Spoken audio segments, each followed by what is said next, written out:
po mga ka-farmers, magandang hapon po, alas 12 eksakto po yung oras natin.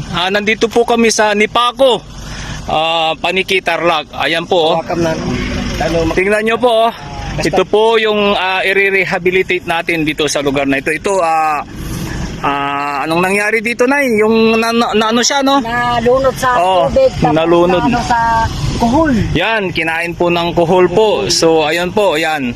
Nandito po kami, mga ka-farmers. Tutulungan po natin si nanay. Ito po ay 4,000 square meter. Mayroon pa siya doon sa banda roon. Sa kanya ito. So, almost the same din yung doon banda niya. So, ayun po, nandito po ang Growers Beat 1,000 plus upang tulungan po ang si nanay po, ang lugar ng Nipako. Ayan po, yung iba po mag-aani na, ayan po yung mga pananim nila. Si nanay, nauna siya na nag-second crop, kaso ganito ang inabot po. Hindi bali po, Nay, nandito po si Growers Beat, tutulungan ka namin hanggang sa makaani ka. Marami na po, yan, marami na po kaming napuntahan na ganitong pangyayari. Sa awa ng Diyos po, na-restore pa rin po. Opo, ayan po, nanay, magtiwala lang po kayo sa Growers Beat.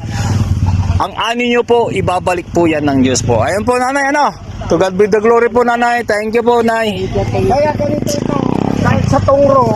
Hindi tungro, sir. Nalunod sa tubig. Kasama po yun. Ito po, kaya po bakante po ito, namatay lahat dahil sa punggos ng tungro. Ayan po, opo, narinig nyo po. Ibig sabihin, kapag gumagamit po kayo ng Growers Beat 1,000 plus, wala na pong bakante sa inyong mga lupain. Ayan po. Magsasaka. Yes po, narinig nyo po, Opo. Ito po ang sekreto ng Growers Beat 1,000 plus ay tutulungan natin ang lahat ng mannalon na mawala na ang acidity ng kanilang mga sinasaka at nang mapakinabangan ng susunod pang henerasyon. Maraming salamat at God bless po. Ayan, mabuhay po tayo mga ka-farmers. Opo. Yan po, yan, narinig nyo po ang ating CEO. Yon. Kaya inaanyayahan po namin kayo mga ka-farmers. Yan, mag-subscribe na po kayo sa aming YouTube channel, Facebook page. Yan, Goldland Growers Beat 1,000 plus. Nandyan po yung mga patuto ng ating mga ka-farmers. Ayan po, nanay, maraming salamat po, nanay. Yes.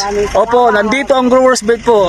Tutulungan po namin kayo. Lahat na yan, mabubuhay pang mga yan. Yan, opo, yan. Dagitang alcohol, mapukaw dan to. Yan, yung mga lalaki po ang gipi niya. Huwag po kayo mag-alala, nanay. Opo, bibigyan po kayo ng marami. Kita mo rin, Ayan po. Puro tungro ang kumain yan. Yan, kinain po ng tungro yan. Oo. Tubig, yun, na tungro po. Kaya namatay po yung Yan, na-opportunity lang. Ganito po ang problema po nila dito. So, glory to God, nandito na si Growers Beat 1,000 plus. Tutulungan namin lahat ng mananalo, lahat ng mga farmers sa buong Pilipinas po. Ayan po, to God be the glory po. Thank you po mga ka-farmers. God bless us all po.